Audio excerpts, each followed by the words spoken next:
Thank you Kak Purnama cakap muka Ira macam Ella. Okay, jom Ira nak try makeup macam Ella.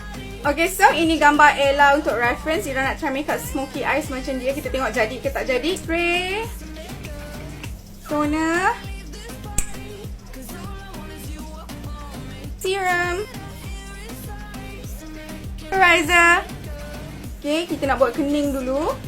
Kalau tengok dalam gambar Ella tadi, kening dia macam tinggi sikit. So, Ira nak tinggikan sikit. Blend, blend, blend. Conceal sikit bagi kemas.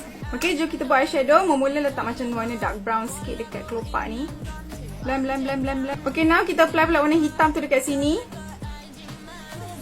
Mata repeat je warna yang sama dekat atas. Eyeliner hitam dalam mata. Atas ni kita letak macam warna grey sikit. Okay, eyeliner tak payah nak buat wing. Lah kita blend foundation.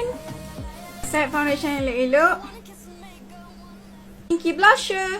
Lipstick dia dalam gambar tu nampak macam nude pink. Dan ni dah pakai velvet matte lipstick kot Penny. Okey, korang dah pun siap? Sama ke tak? Jangan lupa follow, like dan copy link tau. Bye bye.